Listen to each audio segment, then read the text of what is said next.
Hello and welcome to RVNTV's press conference. I'm your host, Jim DeLorenzo. In my public relations career, I've had the good fortune to meet many interesting people: athletes, entrepreneurs, reporters, coaches, authors, executives, editors, entertainers, and innovators. Each week I will bring these fascinating people in front of the camera and here in the studio to ask them questions to reveal their great stories. My guest today is David Gryzbowski. His first book, Mr. All-Around, The Life of Tom Gola, will be published by Temple University Press in early November and will be available at Amazon, Barnes & Noble, and other book retailers. David is a former TV news reporter for WPHL Channel 17 in Philadelphia, where he covered the 2015 papal visit by Pope Francis, the annual Philadelphia Mummers Parade, and the 2016 Democratic National Convention, as well as the 2016 Villanova Wildcats NCAA Championship. He was also a reporter at WNCN in Raleigh, North Carolina, where he covered the 2017 University of North Carolina NCAA Championship, as well as Hurricane Matthew. Originally from Cherry Hill, David graduated from LaSalle in 2009.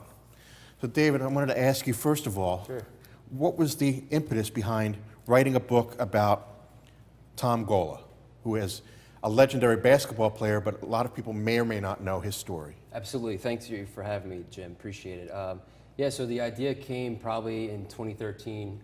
I was a senior at LaSalle, and I just had the idea of getting in touch with Tom Gola. At the time, no one kind of knew what was going on with Tom, where he was, how his health was.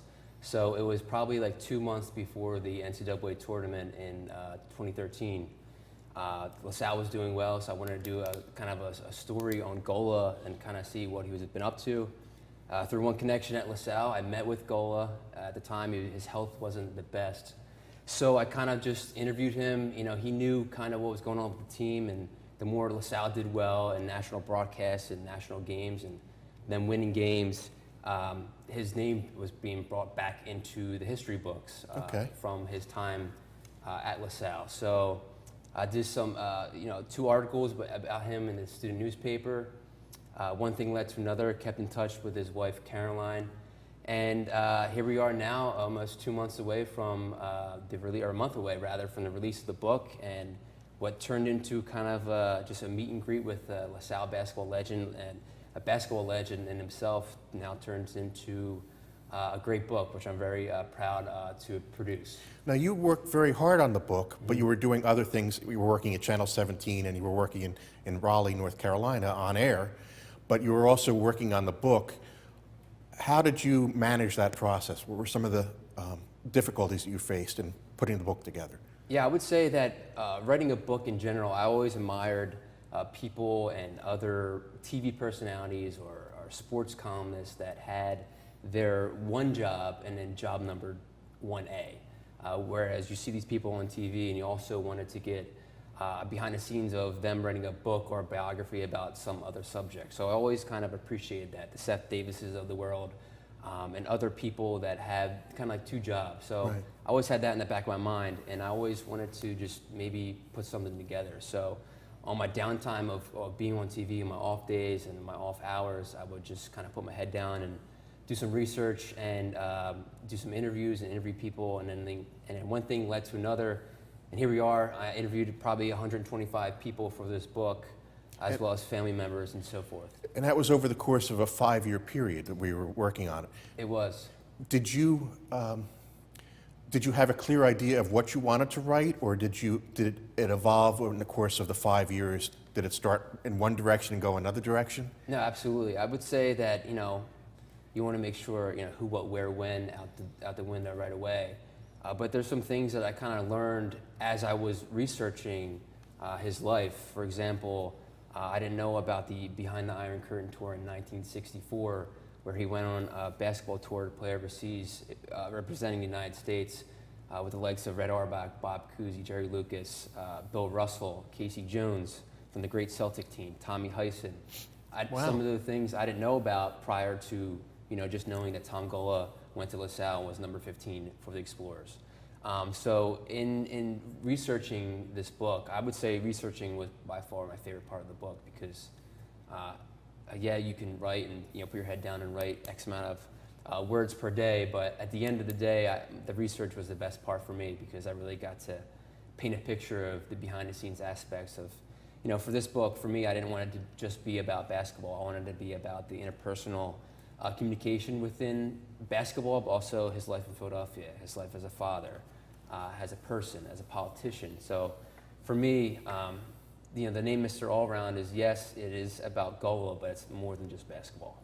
Well, tell us a little bit more about Tom Gola as a person and as his place in Philadelphia, both in basketball and in civic affairs, if you could. So Tom Gola was born and raised in the city of Philadelphia. He grew up in the Alny section of Philadelphia.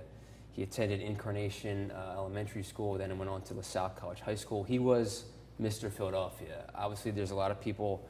If you look at the word Philadelphia in the dictionary, you think of a lot of names, and I think Tom Gola is up there with being associated with the city of Philadelphia. So he went to LaSalle College High School, LaSalle College, played for the Philadelphia Warriors, then went on to the New York Knicks. So he was briefly away from Philadelphia for some time, got involved with politics. So yeah, he pretty much, Gola was Philadelphia born and raised. He loved the city, he gave back to the city, and from basketball to politics, he literally stayed in Philadelphia his entire life for probably 98% of his life. And he raised a family in Philadelphia as well, correct? He did, yeah. Him and his wife Caroline grew up in the Somerton section of the city, and they have a son, Tom, who's not a junior, by the way. A lot of people get that confused. I didn't know that until obviously the book, doing some research for the book. But yeah, he was a Philadelphia guy through and through, and just kind of, as his wife Caroline said, just kind of grabbed the brass ring of life and just kind of gave back to his community, and did so not only just through basketball but through his political life as well. And just I guess the main thing that I got when Tom Gola entered a room, you knew Tom Gola entered the room because he just had that kind of persona. He had a charisma about him. Exactly, yeah. He had that statement, kind of like I won't say like a gasping, like, oh wow, it's Tom Gola, but it was kind of like a head nod. You knew someone of that nature, and he had just really statesman presence about him, where people kind of like met and interacted with him. Now, had you known of Tom Gola before you went to LaSalle? Or had you been aware of him growing up? Very little, but obviously the arena is named after him at LaSalle's campus. It's Tom Gola Arena. So kind of that was the only early correlation I knew.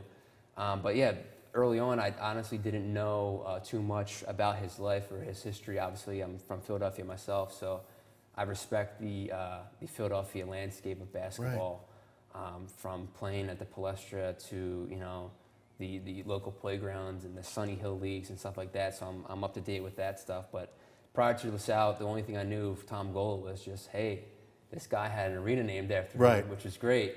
And then obviously, as I was more involved with the LaSalle program and the basketball and the history and the legacy of him, I kind of, put my head down and wrote a book, I guess. Now, you mentioned it was during the NCAA basketball tournament and run to that tournament. What was he like as a person when you first met him? How did you interact? How did you first meet him, and how did you first begin to get interested in him as a person? When I first met Gola, like I mentioned previously, he wasn't in the best state of mind. His health was okay at the time, but he was in kind of like a rehab center from a bad fall that happened probably 10 years ago. He's been battling, just bad health for an older gentleman who was in his early 80s at the time.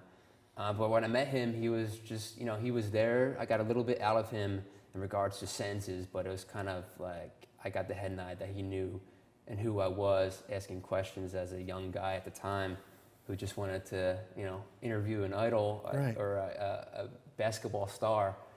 And his room was decorated with, little anecdotes. His wife Caroline made sure that his room was kind of covered with memorabilia to kind of be homey for him. Sure. Because obviously his health made him be in the home, and away from his home, his actual home.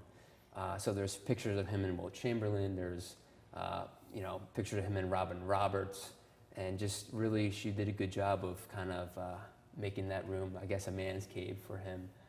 But my first interaction with him was great. I got one of my favorite quotes from him that I got at the time was that his hands were given to him from God, and obviously those hands collected 2,201 rebounds, which is the NCAA all-time record, and no one will forever break that record. So it was kind of neat to talk to him as he was not in the best health, but it was good to kind of get that head nod and a wink from him to kind of know that who I was and what I was trying to accomplish. And you worked closely with the family as well, with Tom Gola's family. After he passed away, you continued to interact with the family and to help you develop the book. I did. Did you have their blessing, so to speak? I did. So his wife Carolina has been great throughout this whole book process. She gave me the head nod to do this book about his life. And it's funny, she mentioned that obviously if his health was better, he was a great writer himself. So maybe, obviously I'm proud to say that I'm meant to write this book myself, but I'd be interested to see if he would have wrote his own book back in the day when he was healthier enough to do so. But yeah, the Gola family has been nothing but supportive throughout this whole process, and I think that's the number one thing that I'm most proud of, is to kind of continue his legacy of not only just basketball, but the Gola name. And someone told me, history stands on the legacy of others, and I'm happy to be the other in that situation, to kind of bring his life to the forefront of, obviously read a book about him and to honor his legacy. Well, some basketball fans and some Philadelphia sports fans may or may not know of Mr. Gola. I certainly knew of him when I was an undergrad and worked in the Villanova athletic department because of his great accomplishments, and I came to know him. I met him very briefly. What is something that a Philadelphia sports fan, a Philadelphia fan in general would want to know about Tom Gola? Well, it's like one anecdote. Yeah, sure. So Tom was a very giving person. Obviously, he on the basketball court, he wanted to give back to his community.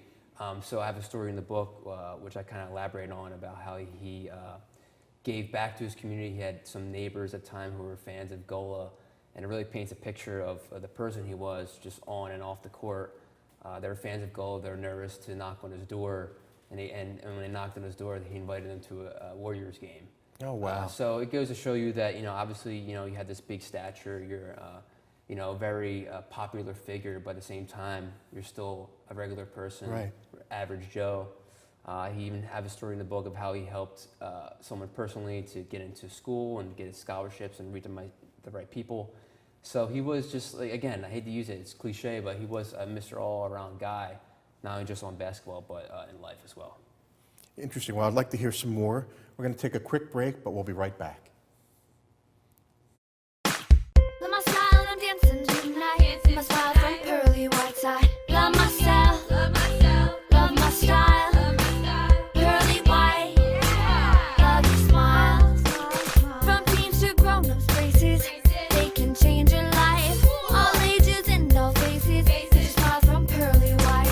Love your style, love your style. Pearly white, love your smile.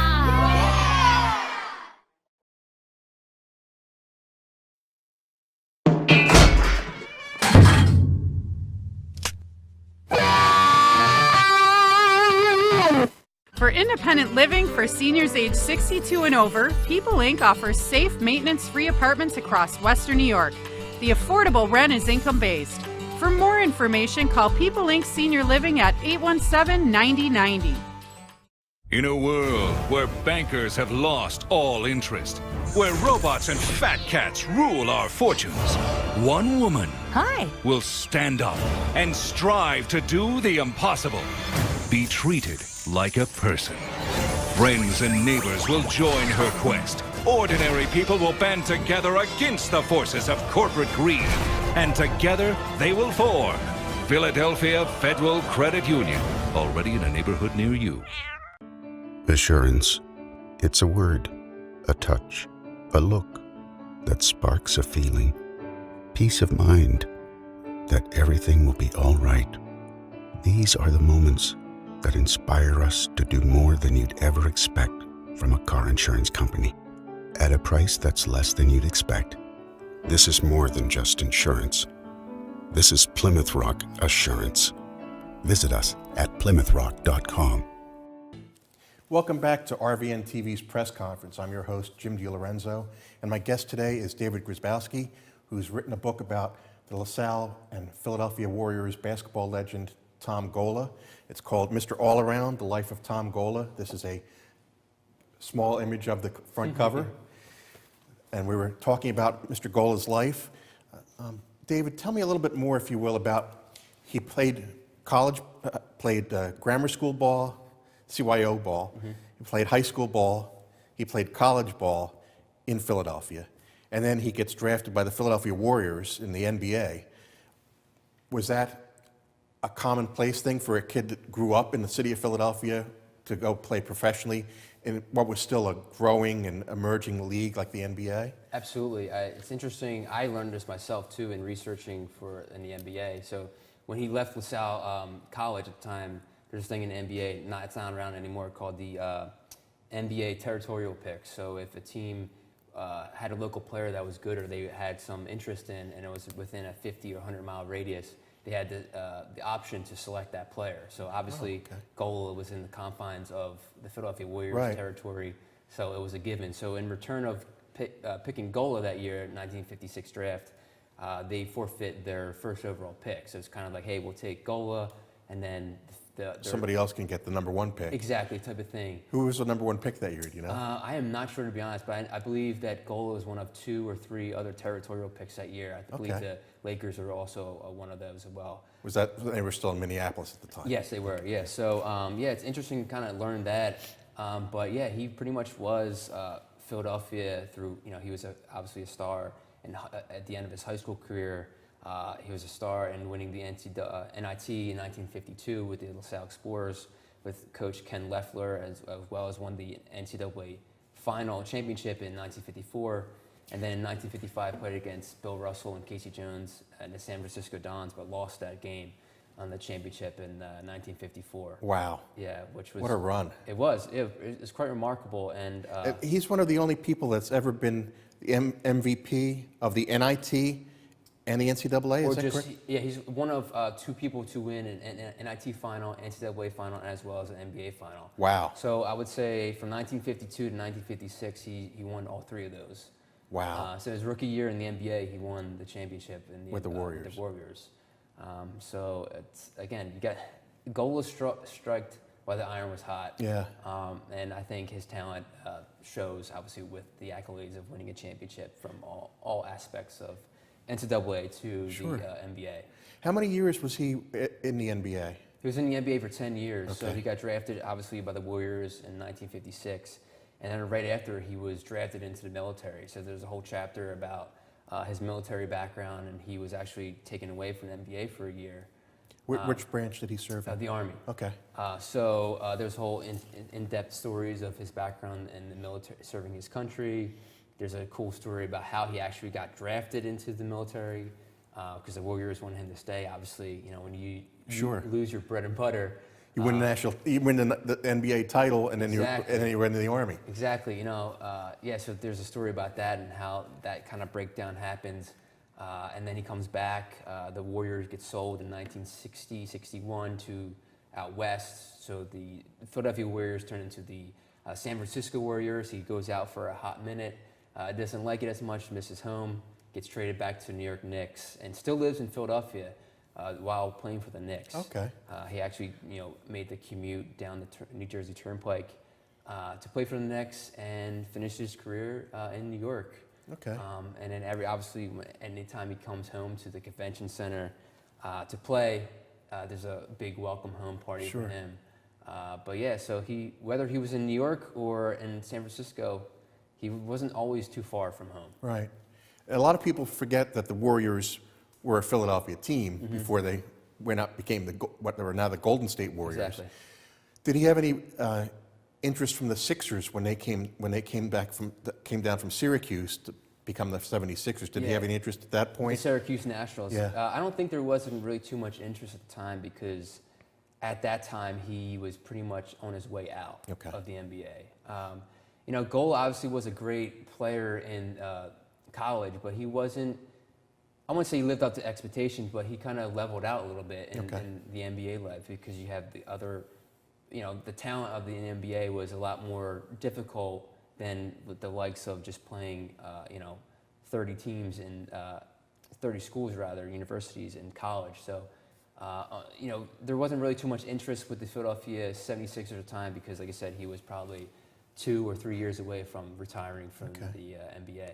What did he do right after he got left the NBA, after he retired from professional basketball? Did he stay involved with pro basketball? Did he do more with college basketball? Because I know that later in his life, he got very active again with LaSalle and helping them recruit student athletes to the Explorers team and other aspects. But what did he do in that interim period? Yeah, so it's funny. So his last game in the NBA was, I believe, one of the last week or so. He had a home game back here in Philadelphia, and there were signs of him running for office. There was some interest of him running for being a state representative for the state of Pennsylvania. And one thing led to another. He ran for to be a House rep in 1966. After his NBA career, he ended up being elected a state rep for 2 terms in 1966 and 1970. In 1968, he then, on his downtime, became the head coach of the LaSalle College basketball team. And that 1968-1969 team is known for one of the best Philadelphia NCAA teams in the city, in the Big Five. They went 23-1 with a great record with Kenny Durrett, Larry Cannon, Stan Wlodarczyk, Fran Dunphy was on that team as well, Bernie Williams, Fatty Taylor, some notable names that I think some basketball fans in Philadelphia would know. So he was their coach for 2 years rather, and then went back into politics again, ran for city controller in 1970 with Arlen Specter. They were kind of on a joint ticket. Okay. They're younger, they're tougher, and nobody owns them was their kind of political slogan. Interesting. Which is still talked about to this day because they were kind of revolutionized, I guess, Philadelphia politics. They were kind of very fast-paced with marketing, and people still talk about that slogan in their campaign today. And then he lost politics in 1973, lost the city controller election. You know, obviously the Watergate scandal kind of influenced that a little bit with politics in general. Sure. So yeah, he went from, you know, NBA guy to politician to coach, back to politician, and then kind of just went on a hiatus. And then in 1983 ran for the mayor of Philadelphia, but didn't get that ticket. But he was, again, the Philadelphia correlation. Right. Always kinda- interested in kinda his hometown and full circle. helping out as many Exactly. people as he could. Did he, in your research and in your conversations with him and his family, did he have any regrets about his political career, or did he enjoy every minute of it, or was there something that he would have rather have done? No, I think he enjoyed it tremendously. I think one of the vibes I got in researching about his political life is that you didn't need a lot of PR for Tom Gola because people knew of him and his figure. I mean, you see it now, these, you know, celebrities and other notable figures, if they have a big platform, they use that platform to get to the next thing. And I think he used that. You didn't need a press release for Tom Gola in 1970 because everyone knew who he was. Right. You know, if anything, people probably voted for him because of the basketball player he was. Sure. And on top of that, oh wow, here's his policies and his interest and his party. So I would say that him playing basketball kind of was a feather in the cap of his political kind of resume to say, hey, here's what I did and here's what I'm going to do. Now, after the political career kind of waxes and wanes, and he doesn't win the nomination for mayor, does he go back into influencing LaSalle athletics? A little bit. Obviously, like when you're someone of his stature and his persona, and he kind of is a big figure at LaSalle, he had some help in recruiting Lionel Simmons. He had some help in recruiting Michael Brooks. Him and Lionel Simmons had a great relationship, as well as Michael Brooks too. So it's kind of like, you know, the big wig on campus, you want to kind of show him off, and he was kind of like the last person to kind of talk to a recruit or you know, he was a big recruit among himself, not Right. just his name, but to not only just play basketball, but to attend LaSalle University. Right, he was a good spokesman for the school. Exactly. And what type of person comes from the school? You're exactly right. Yeah, he had that kind of like ambassador emeritus persona about him. You know, whenever he needed something, just throw Tom Gola out there. Right. Not, obviously, at the time, during the 80s, 90s, that his name wasn't on the arena yet. But I think, you know, when you have an important big figure like that, you kind of, as a university and college, want to bring that to the forefront and kind of show off, you know, his legacy to others. Now, that's how you encountered him for the first time, was that legacy. And I'm fascinated by what you've done, and I'm very appreciative that you took the time to speak with me today about your book. The book is Mr. All Around, The Life of Tom Gola. It's available at Amazon.com for pre-order, Barnes & Noble, and other booksellers. They'll be coming out the first week in November. And David, you're marketing this through your website? Yeah, the website now, if people want to interested in get the book, like I said, they can go on Amazon as well, but you can go on tomgolabook.com, or also follow me on Twitter, David Grzybowski, and we can interact and you see some behind-the-scenes anecdotes. David's Twitter account is very helpful in promoting the book. There's some great photos that he's posted, and I recommend anyone who's interested in the life of Tom Gola or Philadelphia basketball or Philadelphia history to take a look at the book. I have already pre-ordered my copy. And David will be doing some promotional activities around the city, both at LaSalle and other places in the late October, early November. So take a look for him there. I'll be back next week with another guest here on Press Conference on RVNTV. I hope you'll join me. And if you're looking for me, I'm on Twitter at JHD16. And you can email me, jim@jhdenterprises.com, or give me a call, 215-266-5943. I'll be happy to talk to anyone about public relations and how I can help you learn more about public relations, and maybe you'll be on the next press conference.